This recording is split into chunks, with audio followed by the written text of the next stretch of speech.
हरे कृष्णा। आज चर्चा करने का प्रयास करेंगे 18वें अध्याय का 58 नंबर श्लोक, 58 नंबर श्लोक। देखिए श्लोक बहुत इंपॉर्टेंट है, क्योंकि देखिए इस समय या इस जगत में कोई भी व्यक्ति परेशानियों से मुक्त नहीं है। किसी को कोई ना कोई परेशानी लगी ही हुई है, चाहे वो फाइनेंशियल हो, चाहे वो किसी भी प्रकार से हो, मानसिक हो या शारीरिक हो, तो लगी हुई है। ठीक है। लेकिन भगवान यहाँ पे हर प्रकार की समस्याओं से मुक्त होने का उपाय बता रहे हैं, इसलिए बहुत इंपॉर्टेंट है। हमारी सारी प्रॉब्लम का सॉल्यूशन केवल इस श्लोक में छुपा हुआ है। ठीक है, 18.58, इसलिए बहुत इंपॉर्टेंट श्लोक है। हम लोग श्लोक पढ़ते हैं पहले। मच्चित्तः सर्वदुर्गाणि मत्प्रसादात्तरिष्यसि अचैतवम् अथ चेतवम् अहंकारं नाशोष्यसि विनङ्क्ष्यसि। मच्चित्तः सर्वदुर्गाणि मत्प्रसादात्तरिष्यसि अथ चैतवम् अहंकारं नाशोष्यसि विनङ्क्ष्यसि। मच्चित्तः सर्वदुर्गाणि मत्प्रसादात् तरिष्यसि अथ चैत्वम् अथ चैत्वम् अहंकारं नाशोष्यसि विनङ्क्ष्यसि। संस्कृत देखिए। मच्चित्तः सर्वदुर्गाणि।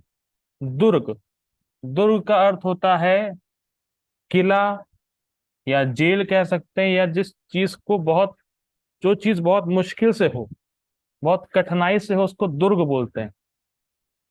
तो इसके पहले वाले श्लोक में भगवान ने बताया था कि सभी कर्मों को, सभी प्रकार के कर्मों को करते हुए मुझ में चित्त लगाओ। मैं श्लोक पढ़ा एक बार, हम लोग देख लेते हैं पिछला श्लोक। देखिए। चेतसा सर्व कर्माणि।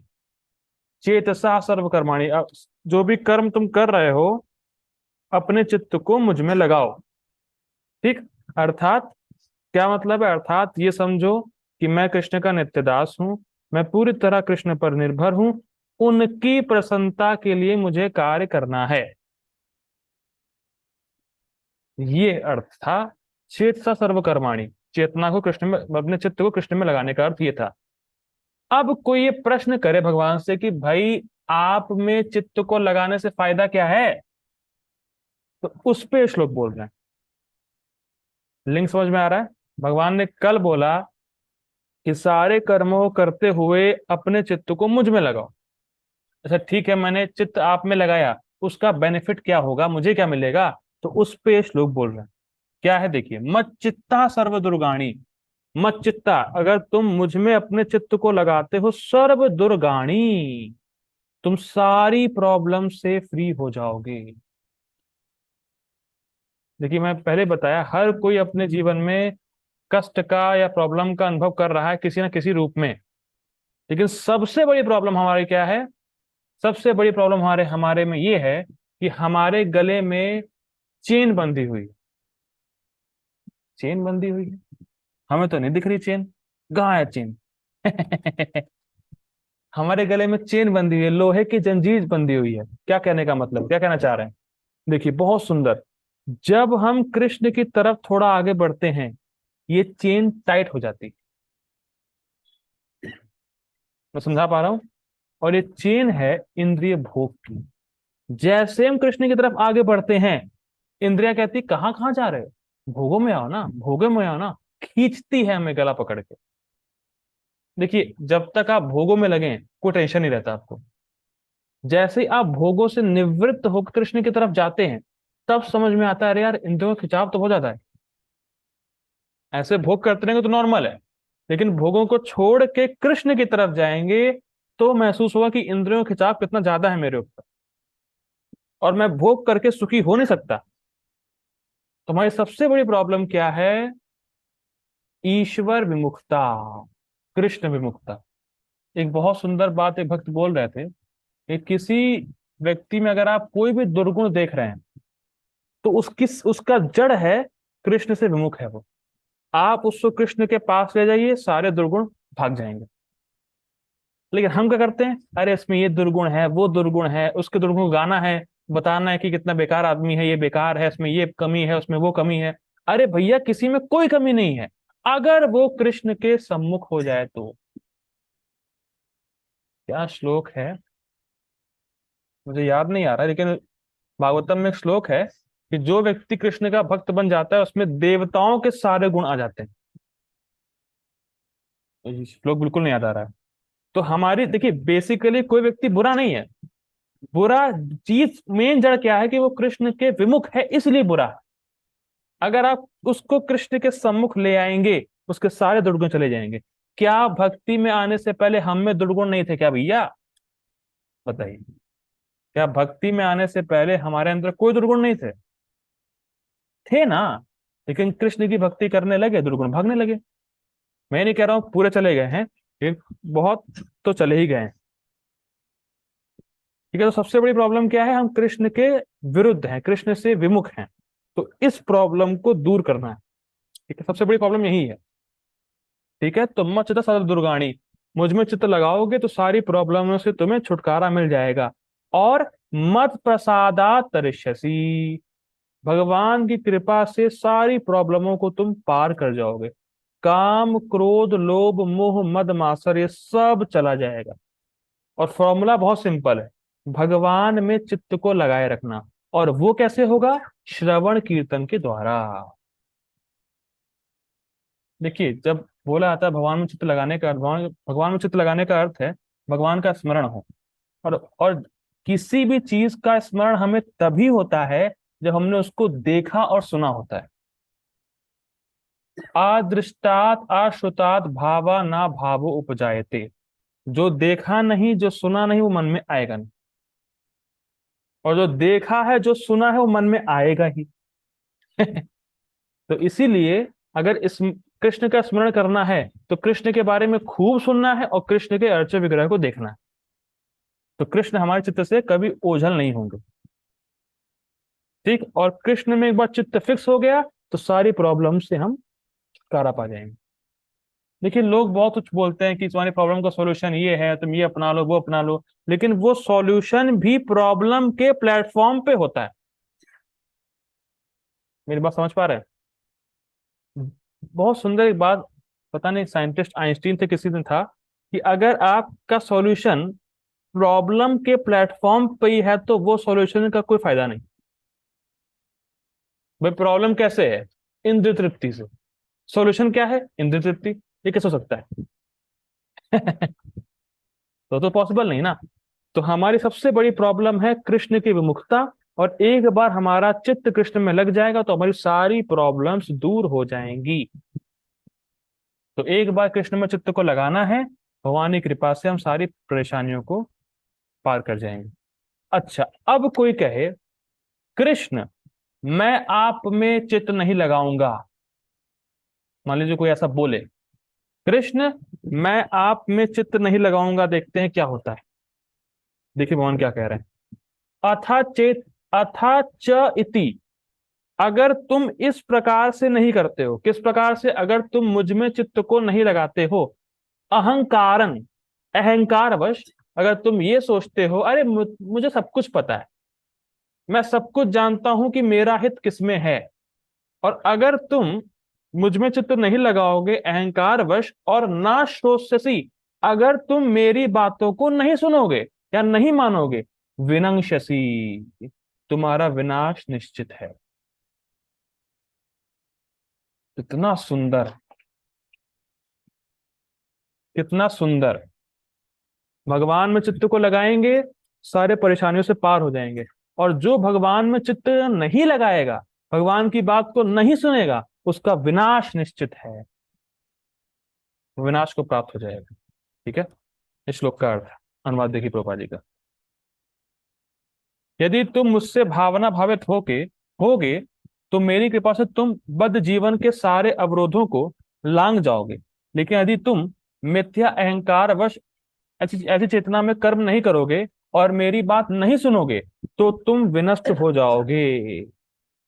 आप एक बात देखिए, भगवान कितने विनम्र हैं।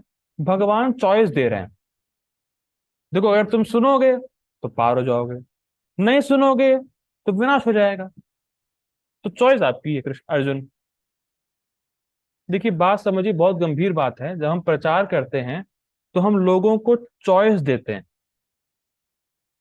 कि देखिए प्रभु जी या माता जी या भक्त, देखिए अगर आप ऐसे करेंगे तो कृष्ण के पास जाएंगे, ऐसे करेंगे तो कृष्ण से दूर जाएंगे। हम चॉइस देते हैं, हम थोड़ा ज्ञान देते हैं कि आप क्या करें तो भक्ति बढ़ेगी, क्या ना करें जिससे भक्ति कम होगी। We are giving choice. हम लोगों को केवल बता सकते हैं, लेकिन वो कितना उस चॉइस को पालन करेगा, कितनी बताई गई बातों पे पालन करेगा, क्या करेगा, वो उसके ऊपर ही रहता है। वो उसकी इच्छा रहती। मैं फिर रिपीट कर रहा हूं, बहुत सुंदर है। आप किसी को फोर्स नहीं कर सकते, और अगर फोर्स करेंगे तो कुछ दिन चलेगा, फिर वो बंद हो जाएगा। आप केवल बोल सकते हैं कि देखो अगर ऐसा करेंगे तो भक्ति में प्रगति होगी, आप सुखी हो जाएंगे, ऐसा मत करिए। आपने बोल के छोड़ दिया, आपने ज्ञान दे के छोड़ दिया। अब जैसी उसकी इच्छा है वैसे वो रास्ता अपना चुनेगा। सिंपल भगवान भी ऐसे ही कह रहे हैं कि अगर तुम मेरे में चित्त लगाओगे तो बद्ध जीवन की सारी समस्याओं को, जन्म मृत्यु जरा व्याधि को तुम पार कर जाओगे। मुझ में चित्त को नहीं लगाओगे, मेरी बात नहीं सुनोगे, तुम नष्ट हो जाओगे। Not choice is yours. ये करना है हमें, प्रचार भी ऐसे ही करना है, चॉइस देने लोगों को। ज्ञान दें फिर चॉइस दें कि आप मैंने बता दिया आपको, अब जो करना है आप करिए, इच्छा आपकी। ठीक है। गीता भूषण टीका देखिए। इस प्रकार मुझ में चेतना को दृढ़ करके और मेरी कृपा मात्र से तुम संसार के दुखों से पार कर जाओगे। ठीक है, मैं फिर पढ़ता हूं, देखिए एक बार। इस प्रकार मुझ में चेतना को दृढ़ करके, किस प्रकार चेतना दृढ़ होती है? जब हम सारे कर्मों को कृष्ण को समर्पित करते हैं और उनको प्रसन्न करने के लिए कार्य करते हैं, तब हमारी चेतना दृढ़ होती। ठीक है। और मेरी कृपा मात्र से तुम इस संसार के दुखों को पार कर जाओगे, जो प्रायः पार करना बहुत कठिन होता है, अर्थात सर्व दुर्गाणी। देखिए समझिए इसका अर्थ क्या है। जैसे कोई बहुत बड़ा जेल है और उसमें बहुत सारे पहरेदार पहरा दे रहे हैं, तो वहां से निकलना बहुत मुश्किल है। वैसे ही दुर्वासना रूपी जो दुर्ग है, जो हमारी जो भोग वासना रूपी जो जेल जहां हम फंसे हुए हैं, वहां से निकलना बहुत मुश्किल है। लेकिन कृष्ण की कृपा से हम इसको इजिली पार कर जाएंगे। और कृष्ण की कृपा मिलेगी कैसे? जब हम कृष्ण को प्रसन्न करने वाले कार्य करेंगे। मत चित्ता, पहले चित्त को लगाना है, मतलब हम पहले हमें कृष्ण की सेवा करनी। जब हमारा चित्त कृष्ण में लग जाएगा, तब भगवान की कृपा होगी, और कृपा से हम इस दुर्वासनाएं रूपी जेल को पार कर जाएंगे। भगवान की कृपा, भगवान के नाम की कृपा और भक्ति की कृपा, इनसे हम इस दुर्ग रूपी संसार को, जो बहुत मुश्किल है पार कर पाए, उसको हम पार कर जाएंगे। ठीक है। अब बहुत सुंदर लाइन है, इसको ध्यान से सुनिएगा। तुम्हें इसके बारे में चिंता नहीं करनी चाहिए। किसके बारे में? कि हाय हाय हम निकलेंगे नहीं निकलेंगे। बहुत लोगों को प्रश्न होता है, क्या हम वास्तव में कृष्ण के पास जा सकते हैं? क्या वास्तव में कृष्ण के पास है मेरा चांस है? तो लगता तो नहीं है। देखिए भगवान क्या कह रहे हैं। तुम्हें इसके बारे में चिंता नहीं करनी चाहिए, क्योंकि मैं अपने भक्तों का मित्र हूं और उनके हर प्रकार के दुखों को हटा देता हूं। मैं इस लाइन को बहुत बार बोलना चाहूंगा, बहुत सुंदर है। तुम्हें इसके बारे में चिंता नहीं करनी चाहिए, क्योंकि मैं अपने भक्तों का मित्र हूं और उनके हर प्रकार के दुखों को हटा देता हूं। क्या आप ये मानते हैं? बहुत सुंदर है। पता नहीं कितने एग्जाम्पल ऐसे भरे पड़े हैं। और हमारे ही जो ग्रुप में भक्त लोग हैं वो बताते हैं कि जब भक्ति स्टार्टिंग में गए थे कितने कष्ट आए, कितने कष्ट आए, लोगों ने कितना बोला, कितना रोका, कितना टोका, लेकिन फिर भी आज सब कुछ ठीक है। प्रैक्टिकल। ऐसा नहीं सोचिएगा कि मैं क्लास देने वाला जो वक्ता है, जैसे मैं बोल रहा हूँ, तो मुझ में बहुत अच्छे गुण है या मुझे कोई कठिनाई नहीं आई थी भक्ति में। जब मैं भी भक्ति करना शुरू किया था बहुत कठिनाई आई थी, बहुत घर से प्रेशर आया था, लेकिन भक्ति करते रहे करते रहे करते रहे, आज घर से सपोर्ट मिलता है। तो विश्वास होना चाहिए। देखिए कष्ट आते हैं और कृष्ण ही उसको दूर करते हैं। We must recognize that we are totally dependent on Krishna. हम पूरी तरह कृष्ण पे डिपेंड हैं, ये हमें स्वीकार करना है। और वास्तव में हम हैं। अभी हम कहाँ पे बैठे हैं? पृथ्वी पे। पृथ्वी का सोर्स कौन है? कृष्ण। हम सांस ले रहे हैं, हवा कौन दे रहा है? कृष्ण। अब बताइए, कौन कह सकता है कि हम कृष्ण पे डिपेंडेंट नहीं? कोई मूर्ख ही होगा जो ऐसा बोलेगा, या वो देख नहीं पा रहा है। जैसे कोई अंधा है, वो बोले सूरज कहाँ है, तो वो देख नहीं पा रहा, सूरज तो सामने ही है।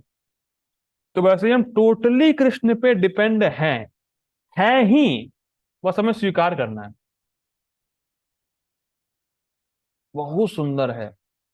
तो कृष्ण का अगर आश्रय किसी ने लिया है, चाहे वो भौतिक हो, चाहे वो आध्यात्मिक समस्या हो, सर्व दुर्गाणी मत प्रसाद तरिष्यसि, मेरी कृपा से तुम उसको पार कर जाओगे। प्रभुपाद जी जगह लिखते हैं कि जो व्यक्ति भक्ति करता है, उसकी मेटीरियल और स्पिरिचुअल प्रॉब्लम्स दोनों ऑटोमेटिक सॉल्व हो जाती हैं। प्रभुपाद जी कहते हैं इस बात को, कि जो भक्ति कर रहा है, उसकी चाहे मटेरियल प्रॉब्लम हो चाहे स्पिरिचुअल प्रॉब्लम हो, दोनों ही सॉल्व हो जाती। बस पर हमें विश्वास होना चाहिए कृष्ण में, ये मेन पॉइंट है। लोगों को विश्वास नहीं हो पाता। देखिए, ये बहुत दृष्ट विषय है, और आप पता नहीं कितने लोगों का अनुभव है, मैं तो भक्तों से मिलता रहता हूँ। देखिए, कष्ट आएंगे, उस कष्टों में भी भक्ति करते रहे, फिर कष्ट नहीं आएंगे। क्या बोल रहा हूं मैं? भक्ति कर रहे हैं, कष्ट आएंगे, पर कष्टों में संघर्ष करते हुए भक्ति करते रहे, तो एक दिन सारे कष्ट गायब हो जाते हैं, ये विश्वास होना चाहिए। और जब कष्ट गायब होते हुए दिखते हैं, तो विश्वास पड़ जाता है कि कृष्ण है, he is there with us. लेकिन लोग श्रवण नहीं करते, लोग सुनते नहीं, तो उनका विश्वास नहीं होता। और बहुत सुंदर एक भक्त बता रहे थे, कभी कभी भगवान थोड़ा दुख देते हैं और महान दुख से रक्षा कर देते हैं।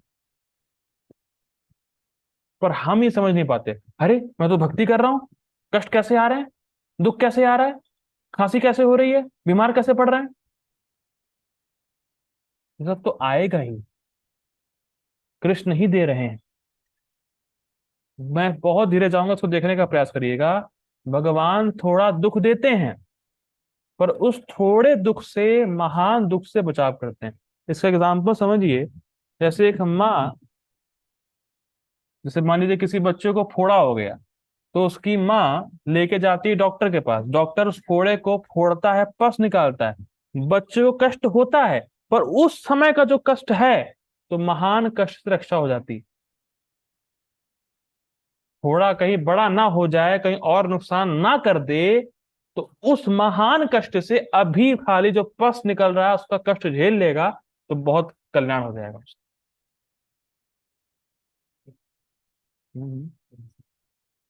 कैंसर से सिंपल है। देखिए, फोड़ा और पस क्या है? ये फोड़ा और पस हमारी भोग वासना है। हमारी भोग वासना परेशान करेगी, लेकिन फिर भी करते रहना है, करते रहना है, करते रहना है, एक दिन सब समाप्त हो जाएगा कृष्ण के पास। देखिए, मैं बहुत फिर रिपीट कर रहा हूं, हम अपने सामर्थ्य में नाम में रुचि प्राप्त नहीं कर सकते। हम अपने सामर्थ्य पे मन को नाम पे नहीं लगा सकते। मन हमारी शक्ति नहीं है, मन कृष्ण की शक्ति है। लेकिन अगर हम कठिनाई में भी प्रयास करते रहे, करते रहे, करते रहे, तो कृष्ण हमारे प्रयास को देख के हमारे मन को कृष्ण नाम में लगा देंगे, सिंपल। और एक और बात सोचिए ना, अगर जीवन में कष्ट ही ना आए, तो गीता की बात सही कैसे होगी? दुखालयम अशाश्वतम। तो अगर दुख ही नहीं है, तो दुखालय, ये बात सिद्ध कैसे होगी? थोड़ा दुख तो आएगा ही, लेकिन थोड़े दुख देख के भगवान महान दुख को हटा रहे हैं, ये नजरे लाना पड़ेगा आपको। जब भगवान कह रहे हैं कि हर प्रकार के दुखों को हटा हटा देता हूं, इसका मतलब है थोड़े दुख देंगे, उससे आपके महान दुख को हटा देते हैं। This should be our vision. ठीक है, आगे पढ़ते हैं। हेडलाइन लाइन में तो और सुंदर जबरदस्त बात है, और स्वयं ही अपने आप को अपने भक्तों को दे देता हूं। बहुत जबरदस्त है। देखिए, भगवान ना केवल आपके मित्र हैं, बट सुहृद हैं। सुहृदम सर्वभूतानाम। और सुहृद का मतलब होता है एवर वेल विशर। देखिए, बहुत बहुत ही अच्छी बात है। हमेशा भगवान सभी जीवों के हित की कामना करते हैं, लेकिन भक्त जो भक्ति करता है उस पे विशेष कृपा करते हैं।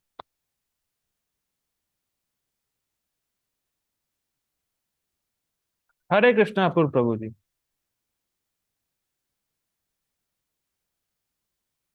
हरे कृष्णा प्रभु जी। क्या आपको फील होता है कि कृष्ण आपके बारे में सोचते हैं? यस प्रभु जी। ओ, फील होता है, मुझे तो नहीं होता। देखिए, बहुत सुंदर बात है। ठीक, बहुत सुंदर बात है। खाली प्रभु जी ने बोल दिया महानता वश की हाँ फील करते हैं, लेकिन ये बहुत मुश्किल है। हमें लगता है कि हम कितने छोटे से मामूली से शूद्र हैं, क्या भक्ति करेंगे, क्या सोचते होंगे भगवान हमारे बारे में, या सोचते भी होंगे नहीं सोचते होंगे क्या पता। मैं बहुत ध्यान से सुनिएगा इस बात को। भगवान हर भक्त के बारे में इंडिविजुअली सोचते हैं। मैं फिर रिपीट करूंगा, यहाँ पे कितने लोग हैं इस समय, जितने भी लोग हैं, आयुषी माता जी, आपके बारे में कृष्ण सोच रहे हैं। कांट यू इमेजिन, कृष्ण आपके बारे में सोच रहे हैं। अच्छा, आयुषी माता जी ओ क्लास में आई हैं, अच्छी बात है।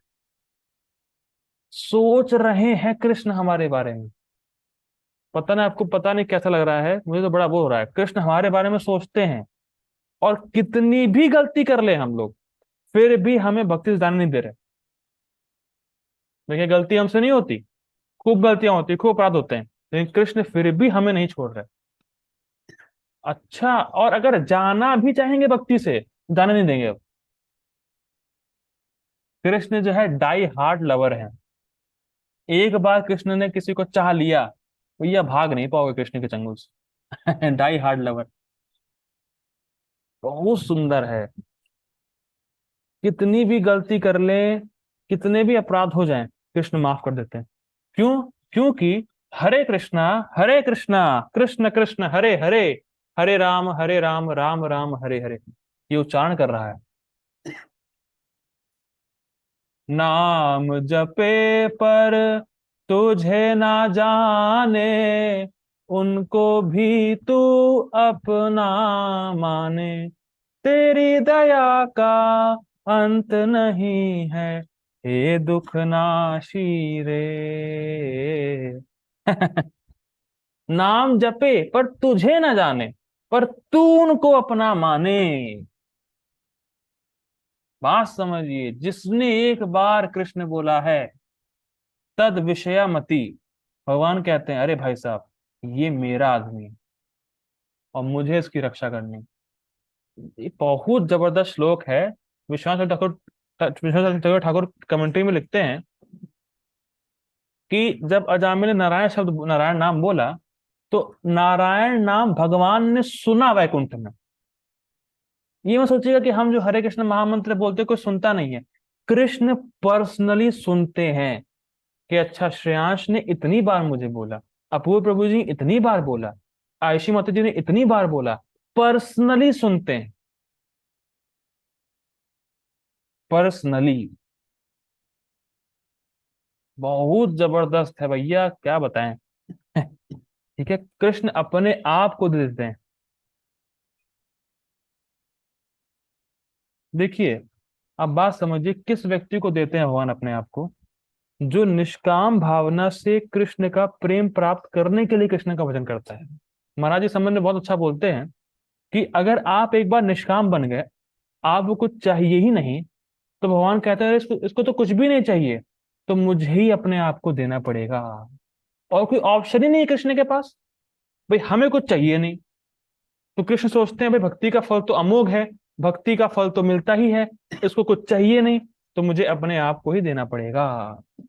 और अपने आप को देने का मतलब समझिए, अपने स्वरूप का जो अनंत सुख है, जो भक्ति का सुख है, वो भक्त के हृदय में जागृत करते हैं। कृष्ण उसके प्रेम, भक्त के प्रेम की वजह से भक्त के हृदय में कैद हो जाते हैं। ये प्रॉपर अंडरस्टैंडिंग है। जिस व्यक्ति को कृष्ण प्रेम प्राप्त हो गया, या उसका जिसका चित्त कृष्ण में ही लगा है, उस व्यक्ति के हृदय में कृष्ण जकड़ जाते हैं। जैसे मैं अगर, कोई मान लीजिए मेरे घर आया, मैं उसको बांध दूं रस्सी से, तो वो कैद हो गया, जा नहीं पाएगा। तो वैसे ही भक्त अपने प्रेम की रस्सी से कृष्ण को हृदय में बांध लेते हैं, और एक क्षण के लिए भी कृष्ण उनके हृदय से जा ही नहीं पाते। आप लोग को सुनकर लग रहा होगा कितना जबरदस्त है, पर ये हमारे साथ भी होगा। ये और जबरदस्त बात है। ऐसा नहीं कि मैं सिर्फ बोल रहा हूं, ये हम सबके साथ हो सकता है अगर हम भक्ति करते रहे तो। हम भी अपने हृदय में टीवी देखेंगे, कृष्णा बुक का, और कृष्ण की लीला में प्रवेश करेंगे देख के उसको। हमारे साथ भी होगा भैया। केवल खाली बोल नहीं देना है कि हाँ बोल दिया, हाँ हाँ हाँ होता होगा। नहीं, होता है ही, और हमारे साथ भी हो सकता है। पर हमें भक्ति करते रहना है। चाहे कुछ भी हो, चाहे कितनी परेशानी आए, कुछ भी, कितनी भी कठिनाई आए, हमें भक्ति नहीं छोड़ना है। ये हमारा एम होगा। अगर ये हमारी निष्ठा होगी तो भगवान की कृपा हम पे होगी, और भगवान की कृपा से हम भगवान के पास पक्का जाएंगे। ठीक है, आगे पढ़ते हैं। तो इस प्रकार से परिनिष्ठ भक्त, भक्तों के लिए साधन और साध्य भक्ति का वर्णन यहाँ पर हुआ है, स्पष्ट है। यदि, हाँ देखिए, यदि तुम नहीं सुनते हो जो मैंने अभी कहा है, क्योंकि यह सोचते हुए कि तुम्हें पता है कि क्या करना चाहिए और क्या नहीं करना चाहिए, अर्थात अहंकारात, तो तुम अपने लक्ष्य से भ्रष्ट हो जाओगे, अर्थात विनंक्षसी। देखिए, बद्ध जीवात्मा की सबसे बड़ी प्रॉब्लम यही है कि उसको लगता है को सब पता है। वो सोचता है कि सब वो जानता है। ये हमारी बहुत बड़ी बीमारी है। और जब हम धीरे धीरे भक्ति में आगे बढ़ते हैं, तो हमको शिक्षाएं सुनने अच्छा लगने लगता है। मैं फिर रिपीट कर रहा हूं, बद्ध जीवात्मा की प्रॉब्लम क्या है? मुझे सब पता है, कुछ सुनने की जरूरत नहीं, मैं सब जानता हूं। जैसे ही भक्ति करने लगते हैं, वैसे ही हमें भक्तों के मुख से शिक्षाएं सुनना अच्छा लगने लगता है। अच्छा ये करना चाहिए भक्ति में, ओ अच्छा ये करना चाहिए, अच्छा ये करना चाहिए। बड़े बड़े भक्तों ने ये, अच्छा ये किया है, ऐसा किया है, वैसा किया है। तो हमारा एटीट्यूड बनता है उससे। देखिए, मैं दो बातें बोलता हूं। Sincerity of purpose, seriousness of efforts. दो बातें सिंपल। आप जो भी कर रहे हैं, उ- किस एटीट्यूड से कर रहे हैं, आप सिंसियर हैं कि नहीं है, और आप अपने एफर्ट्स में सीरियस, गंभीरता से भक्ति कर रहे हैं नहीं कर रहे। अगर ये दो चीजें हैं तो हम पार हो जाएंगे। हमें बिल्कुल कभी ये नहीं सोचना चाहिए कि मुझे सब पता है, मुझे किसी को क्यों सुनना है, मुझे शास्त्र क्यों पढ़ना है, मैंने पढ़ तो लिया। आपका पढ़ना तब सफल है जब आप उसको जीने लगे। मैं फिर रिपीट कर रहा हूं, शास्त्र को केवल पढ़ लेना, किसी को बता देना, वो भी ठीक है एक हद तक, लेकिन शास्त्र का वास्तविक जो पढ़ना है वो है उसको जीना। तो शास्त्र में लिखा है। तो जब तक हम जीने ना लगे, तब तक हमें शास्त्रों को पढ़ते रहना है, लोगों से सुनते रहना है, शिक्षा लेते रहना है। ठीक है, आगे पढ़ते हैं। मैं, ये तो बहुत ही सुपर लाइन है। देखिए, अब मान लीजिए कोई प्रश्न पूछे भगवान से कि हम आपसे ही क्यों सुने। भाई आप ऐसा बोल रहे हैं, जो मेरी बात नहीं सुनेगा नष्ट हो जाएगा, हम क्यों सुने आपकी, हम आपसे ही क्यों सुने। आप कौन होते हैं? देखिए भगवान क्या बोल रहे हैं, मेरे अलावा सभी जीवात्माओं को कोई नहीं जानता कि क्या करना चाहिए और क्या नहीं करना चाहिए। मैं ही जानता हूं कि परम कल्याण किसमें होता है। कोई प्रशांत नहीं जानता किसी को क्या करना है, और ना ही उपदेश दे।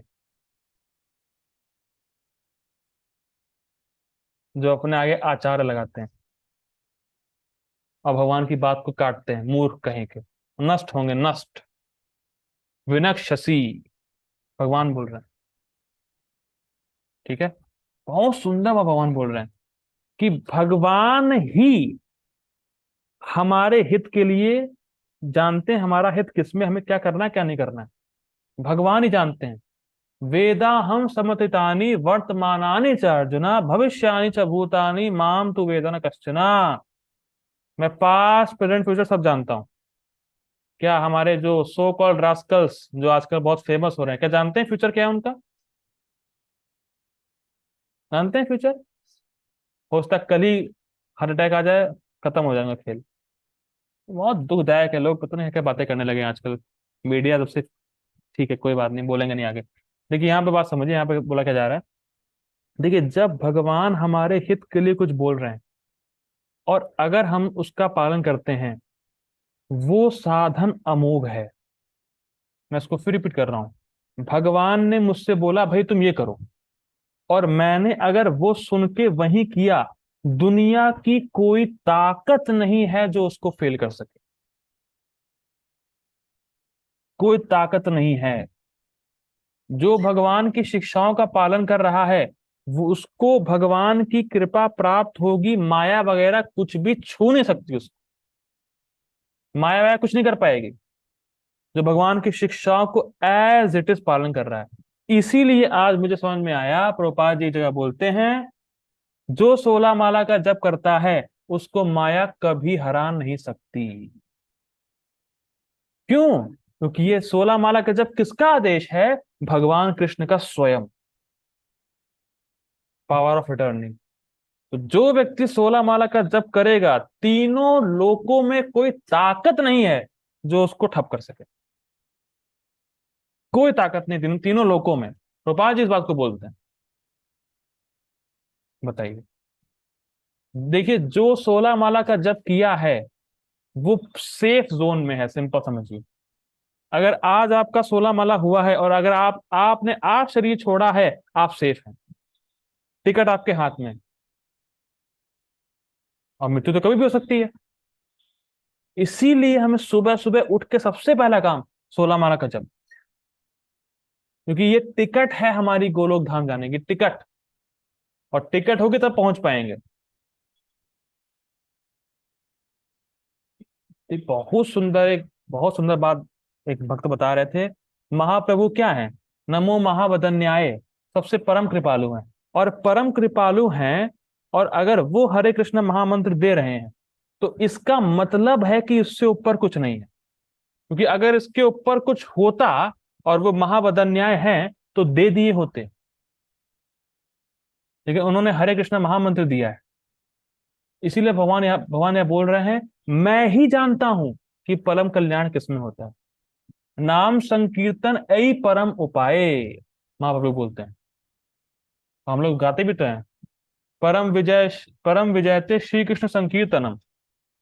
देखिए यहाँ पे बहुत सुंदर टीकाकार लिखते हैं। यहाँ पे जयते मतलब संकीर्तन जीतता है, विजयते मतलब विशेष रूप से जीतता है, और परम विजयते मतलब परम रूप से विशेष रूप से जीतता है भगवान का नाम का संकीर्तन। तो इसका मतलब क्या है? भगवान के नाम को कोई नहीं हरा सकता, क्योंकि भगवान का नाम भगवान ही है ना। माया कभी भी हरे कृष्ण महामंत्र के जप करने वाले को कुछ नहीं कर सकती। सिंपल। जो व्यक्ति हरे कृष्ण महामंत्र का उच्चारण करता है उसको माया कभी नहीं हरा सकती। हरे कृष्णा कृष्ण कृष्ण हरे हरे, हरे राम राम राम हरे हरे। बहुत सुंदर है। ठीक है, अब मैं ऐसा करता हूँ, मीटिंग एंड कर रहा हूँ। Please join again for the purport. Hare Krishna. Purport by his divine grace AC भक्ति वेदांत स्वामी शिल प्रभुपाद की जय। परपोर्ट। पूर्ण कृष्ण भावना भावित व्यक्ति अपने अस्तित्व के लिए कर्तव्य करने के विषय में आवश्यकता से अधिक उद्विग्न नहीं होता, नहीं रहता। देखिए सिंपल समझिए। देखिए हमारे पास ज्यादा जीवन नहीं बचा है। तो सोचे अरे मैं तो अभी 20 साल का ही हूँ, 25 साल का ही हूँ। देखिए बहुत ज्यादा जीवन है नहीं। जैसे 25 साल निकल गए मालूम नहीं चला, वैसे कुछ और साल निकल जाएंगे मालूम नहीं चलेगा, और मृत्यु आ जाएगी घर दरवाजे पे। तो यह प्रभुपाद जी बहुत सुंदर, बहुत सिंपल कह रहे हैं कि व्यक्ति भोगों से संतुष्ट हो नहीं सकता, तो अपना ज्यादा प्रयास भोगों में ना लगा के केवल उतना प्रयास करे जिससे उसका जीविका चल सके, और बाकी सारा समय भगवान की भक्ति को दे। मतलब भगवान के धाम जाने में ज्यादा समय लगाए, क्योंकि हमें वहीं पहुंचना है। हमारे मानव जीवन का लक्ष्य वही है, तो लक्ष्य पे ज्यादा समय लगाए, इधर उधर डिस्ट्रैक्शन में बस मतलब फंसे नहीं, मटेरियल वर्ल्ड ग्लिटरिंग्स में ना फंसे, चमक धमक में। अपना जितना जरूरी है उतना कर्तव्य करो, उतना कमाओ खाओ, और मैक्सिमम भक्ति करो, प्रभुपाद जी कह रहे हैं। ठीक है। जो मूर्ख है वह समस्त चिंताओं से मुक्त कैसे रहे, इस बात को वह समझ नहीं सकता। बहुत सुंदर। देखिए, लोगों को अपनी तो चिंता होती है, साथ साथ पूरे परिवार की चिंता होती है, परिवार के नेक्स्ट टू नेक्स्ट जनरेशन की चिंता होती है। मेरे पर पोते का क्या होगा, मेरा इसका क्या होगा, पोते का क्या होगा, फलाना है ढमाका है, तेरा क्या होगा कालिया। ये समझना है। और बहुत सुंदर बात है। अच्छा, आज आप चिंता कर रहे हैं अपने परिवार की, अपने पर पोते पोते सबकी कर रहे हैं। पिछले जन्म में जो चिंताएं करी थी उसका क्या हुआ, प्रश्न बनता है ना। भाई देखिए, जैसे मान लीजिए किसी व्यक्ति का 1990 में जन्म हुआ, लेट्स से कंसिडर करते हैं, तो 1987 88 में तो वो जीवित था, बहुत लंबा समय तो नहीं गुजरा अभी। तो जब 1988 में जो तुम चिंताएं कर रहे थे उसका क्या है, वो तुम भूल गए। तो वैसे जो तुम अभी चिंताएं कर रहे हो मृत्यु के बाद उसको भी भूल जाओगे, लेकिन मृत्यु के बाद तुम्हारी गति क्या होगी इसकी चिंता तुम्हें नहीं। तो हमें व्यर्थ की चिंताओं से मुक्त रहना है, प्रभुपाद जी ये कह रहे हैं। जो व्यक्ति कृष्ण भावना अमृत में कर्म करता है, भगवान कृष्ण उसके घनिष्ठ मित्र बन जाते हैं। टीका में देखा था, वे सदैव अपने मित्र की सुविधा का ध्यान रखते हैं, और जो मित्र 24 घंटे उन्हें प्रसन्न करने के लिए निष्ठापूर्वक कार्य में लगा रहता है, वे उसको आत्मदान कर देते हैं। बहुत सुंदर, अपने आप को ही दे देते हैं। जैसे भक्त कृष्ण की सेवा करना चाहता है, कृष्ण भक्तों की सेवा करना चाहते हैं। योग क्षेमम वहाम्यहम्। अरे मेरे भक्त लोगों को कोई चिंता करने की जरूरत ही नहीं है। एक तो पद्म पुराण में श्लोक आता है, चिंता, हाँ, चिंता व्यथा कुर्वन्ति वैष्णव। वैष्णव तो फालतू में चिंता करते हैं। बहुत सुंदर श्लोक है, चिंता व्यथा कुर्वन्ति वैष्णव। जो वैष्णव है उनको चिंता करने की जरूरत ही नहीं है, उनकी चिंता तो भगवान करते हैं। वैष्णवों को चिंता करनी है भगवान की सेवा की, अन्य चिंताओं को तो भगवान के ऊपर छोड़ दो। बहुत सुंदर है। तो कभी ये नहीं होना चाहिए मेरा क्या होगा, फ्यूचर क्या होगा, कैसे खाने पीने को आएगा। अरे सब आएगा। सब कुछ आएगा, सब कुछ बढ़िया चलेगा। जो व्यक्ति भक्ति में, कृष्ण की भक्ति में लगा है, उसका मेटीरियल और स्पिरिचुअल दोनों फिट हो जाता है। ठीक है, ये विश्वास होना चाहिए। अतएव किसी को देहात्म बुद्धि के मिथ्या अहंकार में नहीं बह जाना चाहिए। मतलब सिंपल है, कहने का मतलब है कुछ भी हो, द्वंद्वों में ना फंसे और कृष्ण की भक्ति में लगा रहे। उसे झूठी ही यह नहीं सोचना चाहिए कि वह प्रकृति के नियमों से स्वतंत्र है या कर्म करने के लिए मुक्त है। मतलब ये नहीं सोचना चाहिए कि मैं कुछ भी करूंगा तो कोई देखने वाला नहीं है, और मैं कुछ भी करूंगा तो बंधन नहीं लगेगा। ये तो ऐसा कहना हुआ कि आप बिजली का तार छू लेंगे और करंट भी नहीं लगेगा। कैसे पॉसिबल है भैया, आप बिजली का तार छुओ करंट ना लगे। ये कैसे पॉसिबल है। तो आप वही कह रहे हैं मैं कुछ भी करूं बंधन भी ना लगे, ये पॉसिबल नहीं होता। ठीक है, वह पहले से कठोर भौतिक नियमों के अधीन है, स्पष्ट है। लेकिन जैसे ही वह कृष्ण भावना भावित होकर कर्म करता है, तो वह भौतिक दुश्चिंताओं से मुक्त हो जाता है। देखिए कितनी चिंताएं हम लोग पहले करते थे। जैसे मान लीजिए कोई व्यक्ति आज जॉब कर रहा हो, तो कॉलेज में एग्जाम की कितनी टेंशन होती थी, पर अब वो जॉब कर रहा है तो कोई टेंशन ही नहीं, को मतलब ही नहीं उससे। अरे अरे सब फालतू था। वैसे ही जो व्यक्ति भक्ति करने लगता है, वो इन सब व्यर्थ की चिंताओं से मुक्त होने लगता है। मैं जानता हूँ एक भक्त हैं जिनका एग्जाम था, तो मैंने पूछा तैयारी हो गई, तो कह रही है अरे प्रभु जी आप क्यों चिंता कर रहे हैं, मुझे चिंता ही नहीं एग्जाम देने की। मैंने कहा अरे वाह, ये है वैष्णव। तो व्यर्थ की चिंता से व्यक्ति मुक्त हो जाता है, उसको फर्क ही नहीं पड़ता। वो जानता है मैं अपना प्रयास करूंगा, सफलता और असफलता कृष्ण के हाथ में। तो वही प्रभुपाद जी कह रहे हैं कि जब व्यक्ति कृष्ण कृष्ण पे निर्भर होकर कर्म करता है तो उसको भौतिक चिंता सताती नहीं है। वो जानता है अरे क्या है, कृष्ण की मर्जी होगी तो हो जाएगा, नहीं होगी तो नहीं हो जाएगा, पर मैं प्रयास पूरा अपना रखूंगा। Do your best and leave the rest in on to Krishna. Simple. ठीक है। मनुष्य को यह भली भांति जान लेना चाहिए कि कृष्ण भावनामृत में सक्रिय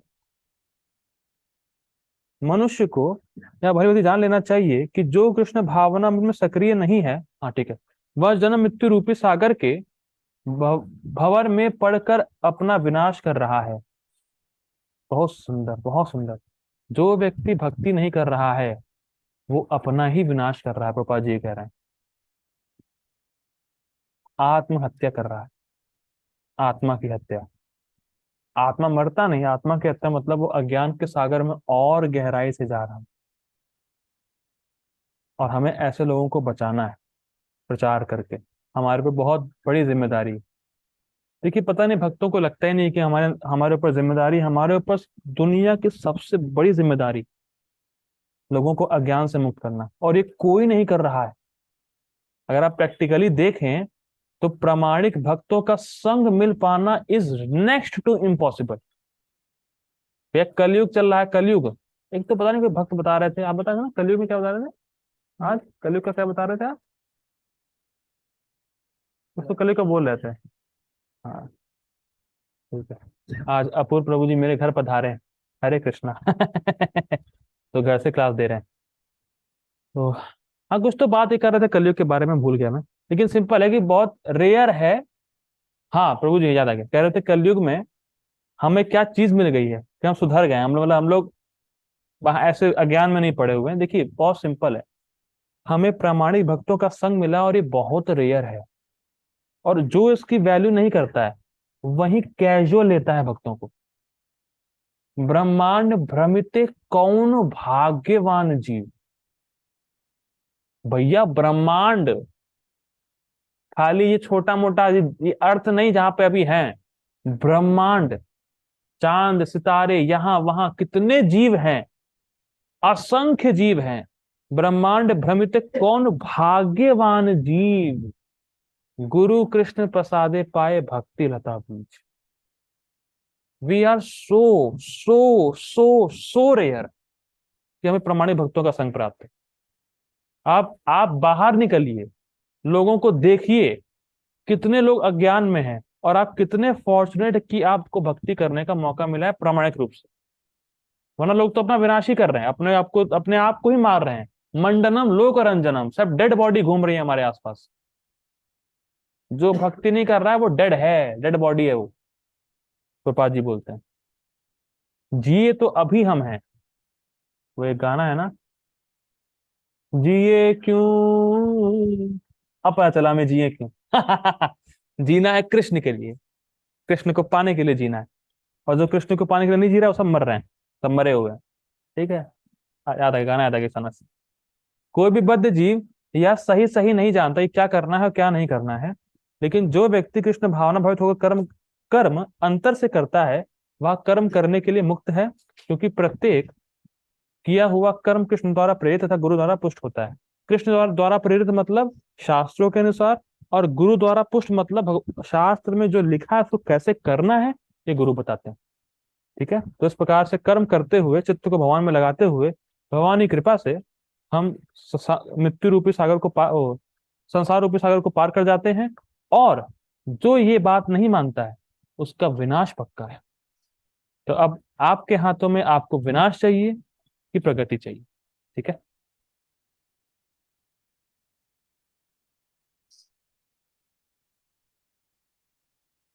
एक एक सेकंड, एक कमेंट है मुझे समझ में नहीं आ रहा है, एक सेकंड दीजिएगा।